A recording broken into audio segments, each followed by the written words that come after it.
Amelin, still very little activity here at the Julia Vargas branch of the BPI as we await the arrival of two men, Senator Antonio Trillanes and Mayor Rodrigo Duterte's lawyer, Sal Panelo.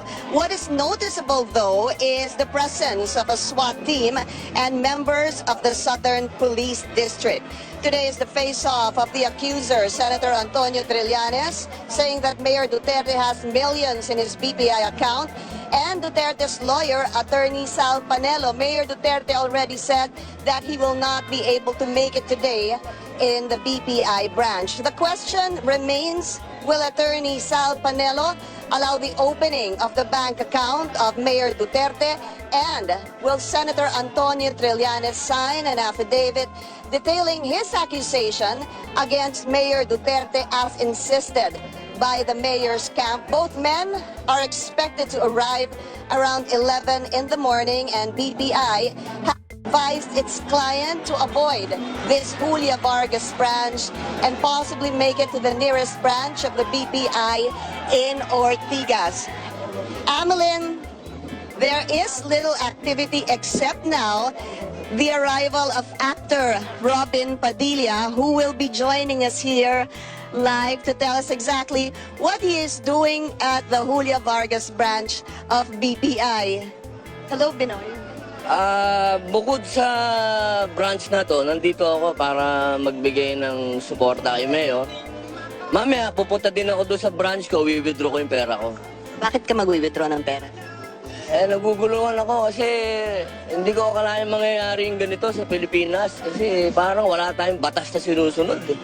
Hindi kasi pwede dapat yun. Nakakatawa dahil dapat mayroong bank secrecy law. At ito si Senator Trillanes. Senator Antonio Trillanes. Hindi naman sumusunod sa batas. Di ba? Kailangan bago ka magbintang, kailangan may pruweba ka. Nasaan yung pruweba mo? So yun ang gusto ng kampo ni Mayor Duterte. Gusto niya gumawa ng affidavit si Senator Antonio Trillanes to detail the accounts dito sa BPI. Yun ang gusto ng kampo ni Mayor Duterte na gawin ni Senator Antonio Trillanes. Kasi yun ang tama, ma'am. Yun ang batas. Kailangan kung may reklamo ka, idaan mo sa tamang proseso at kailangan malaman natin kung yung bang dala-dala mong ebidensya ay may katotohanan yan. So maghihintay ka dito hanggang anong oras? Sana dumating na sila kasi mag-withdraw pa ako ng pera 11 o'clock pang planong pagkikita Bakit ba may problema tayo sa oras? Di ba alas 9 ang umpisa na, alas 6 pa ako dito. Ganun ba? Oo, tagal nyo naman. Basta maghihintay ka hanggang mamaya. Baka mag-withdraw muna ako, tapos babalik na lang ako, ma'am.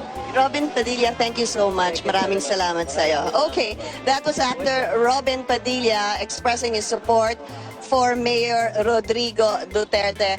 Amelin, we will continue to give you the developments here at the BPI branch a little later on. As mentioned a while ago, we are expecting both men to arrive at around 11.